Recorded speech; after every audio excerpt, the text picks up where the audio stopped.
Good morning everyone. Good morning sir. Basically मैं MSG HR team से हूँ और आज हम एचआर पॉलिसीज़ के बारे में डिस्कशन करेंगे। एचआर पॉलिसीज़ में जो आप लोगों के बेनिफिट्स के लिए हैं, जिसमें हम बात करेंगे हॉलीडेज़ की, ओटीज़ की, ईएसआईसी बेनिफिट्स के बारे में, पीएफ बेनिफिट्स और जीएसटी के बारे में। आई होप आप लोग इस पर कुछ क्वेश्चन भी पूछना चाहेंगे, तो जैसे टॉपिक फिनिश होगी वन बाय वन आप लोग अपनी क्वेरीज कर सकते हैं। हॉलीडेज़ कितनी होती है हमारे पास? तो हॉलीडेज़ को हम डिसाइड करते हैं कि नेशनल फेस्टिवल हॉलीडे कौन सा है और फेस्टिवल हॉलीडे कौन सा है। तो तीन हमारे पास नेशनल फेस्टिवल हॉलीडे आते हैं, इसमें 15 अगस्त, 26 जनवरी और गांधी जयंती। ये तीन आते हैं नेशनल फेस्टिवल हॉलीडे। बाकी फेस्टिवल हॉलीडे आते हैं। फेस्टिवल हॉलीडे में दिवाली हो गई, दशहरा हो गया, क्रिसमस डे हो गया। तो ऐसे जो फेस्टिवल्स होते हैं वो आ जाते हैं हमारे फेस्टिवल हॉलीडेज। आप लोगों को टोटल 7 हॉलीडेज मिलते हैं जो हमारी कंपनी की पॉलिसी है, ठीक है। इन 7 हॉलीडेज पे अगर आप वर्क करते हो कि पर्टिकुलर उस दिन पे आपने काम किया है तो आपको डबल पेमेंट मिलती है। बट ऐसा नहीं कि आप किसी भी दिन पे वर्क कर रहे हो तो आपको डबल पेमेंट मिलेगी। डबल पेमेंट सिर्फ जो मैंने 7 छुट्टियाँ बताई उन 7 छुट्टियों पे है, बाकी दिन नॉर्मल डेज में ट्रीट किया जाएगा, ठीक है। हॉलीडे या ओटी से रिलेटेड कोई कंसर्न या कोई क्वेश्चन तो नहीं आप लोगों का? ठीक है। नेक्स्ट टॉपिक की साइड में बढ़ते हैं, पीएफ का।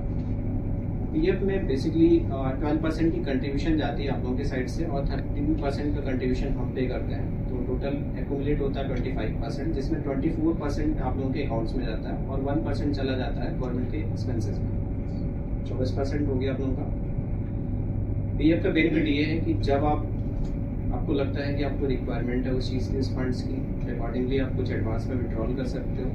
कुछ पैसे एडवांस के लिए घर बनाना हो, कोई शादी हो, कोई इलनेस हो, किसी भी रीजन से। और जब आप सर्विस को कंटिन्यूस करते हो, 58 ईयर्स की एज को अटेन कर लेते हो, तो आपको पीएफ का पेंशन का बेनिफिट मिलता है।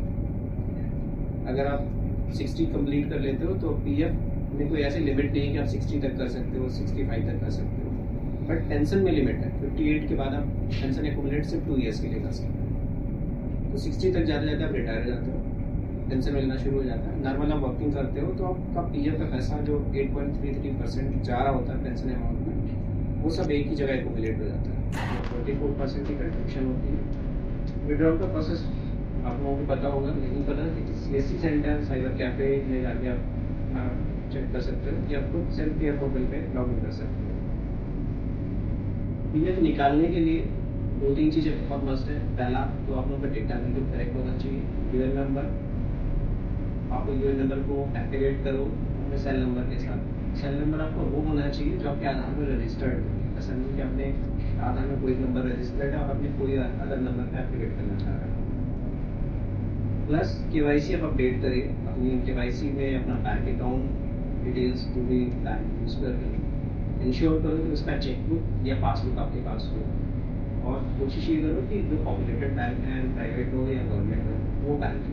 ऐसा नहीं कि आपने कोई रीजनल बैंक में अकाउंट खोला। दूसरा, आपका आधार से केवाईसी लिंक होनी चाहिए और पैन कार्ड लगना चाहिए। तो ये हो गए पीएफ के लिए। पीएफ में ये चीज़ें अगर आप केवाईसी कंप्लीट है तो आप कभी भी विड्रॉल करना चाहोगे तो कोई कंसर्न नहीं है। नॉमिनी आप लोग अपनी फैमिली में जिसको भी डिसाइड करते हो, अपनी वाइफ को, अपने बच्चे को, अपनी बेटी को, इसको डिसाइड करना है। नॉमिनी आप लोग डिसाइड कर लीजिए और नॉमिनी कर लीजिए, बहुत मैंडेटरी है। कल को कोई फ्यूचर मिस हैपनिंग हो तो उसके लिए प्रोसेस आप बहुत ईजिली कर सकते हो। ऑनलाइन प्रोसेस कर सकते हो, ऑफलाइन वाला प्रोसेस में जो करना पड़ेगा। बट नॉमिनी अगर नहीं है तो उस केस में ऑफलाइन प्रोसेस हो। नॉमिनी इंश्योर करो सब लोग अपने लिए नॉमिनी कर लेते हैं। कोई डाउट है हम लोगों का ये से रिलेटेड? नेक्स्ट आते हैं ईएसआईसी की।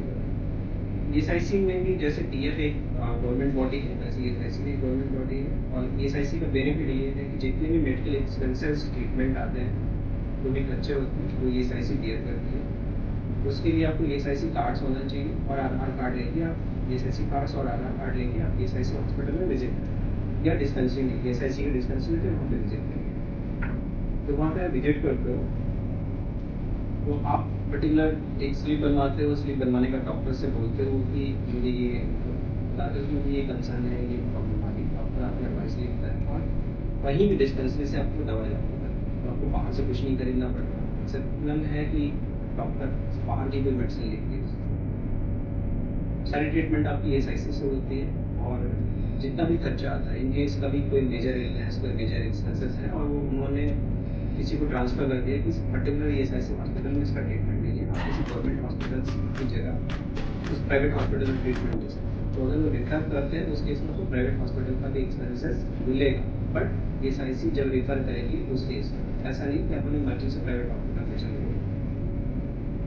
ठीक है, और वो पीएसआईसी के बारे में आपको क्लियर हो गया होगा। कंट्रीब्यूशन बता देता हूँ, 0.75 कंट्रीब्यूशन, 0.75% का कंट्रीब्यूशन पे करता है एम्प्लॉय, और एम्प्लॉयर एज एम्प्लॉयर हम 3.25% पे करते हैं। टोटल एक्यूमुलेट होकर 4% होता है आपकी क्रॉस सैलरी पर। किसी की क्रॉस सैलरी सपोज करिए कि 20,000 है, तो 0.75% उसका 150 का बनता है, जो आपकी सैलरी से मंथली डेली। हिस्ट्री तब अप्लीकेबल होती है जब आप लोग अपनी जॉब को पूरी कंप्लीट करते हो, बट उसके लिए कंडीशन होती है कि मिनिमम 5 ईयर्स का टेलर आप हमारे साथ कंप्लीट करो। जब मिनिमम 5 साल आप हमारे साथ कंप्लीट कर लेते हो, उसके लिए रजिस्ट्री की मिलती है। और जो रजिस्ट्री मिलती है, जो आपकी लास्ट बेसिक होती है, उस बेसिक को कैलकुलेट करते हैं। आप अगर आप लास्ट में देखना चाहो, आप ये एज्यूम कर सकते हो कि 15 डेज की आपकी 1 साल की सैलरी के बराबर। जो क्लेम का प्रोसेस होता है वो एज सिंपल एज कि आपने रिजाइन किया और रिजाइन के बाद रिफॉर्मेशन लेटर में अपनी रजिस्ट्री क्लेम की। थोड़ा सा टाइम लगता है रजिस्ट्री सिंपल प्रोसेस में। अगर आप देखें तो आपकी जो अदर रिम्बर्समेंट होते हैं, जैसे सैलरी है, तो सैलरी साइकिल पे आ जाती है। रजिस्ट्री का टाइम 45 डेज का है, मैक्सिमम 45 डेज में हम आपकी रजिस्ट्री क्लियर कर देते हैं, जितना भी अमाउंट आपका बना हुआ है। रजिस्ट्री के अलावा अगर आपकी कोई एफएनएफ में और भी कुछ रिम्बर्समेंट बचता है, हम वो भी क्लियर करते हैं। रजिस्ट्री के पार्ट्स में क्लियर होता है 45 डेज में।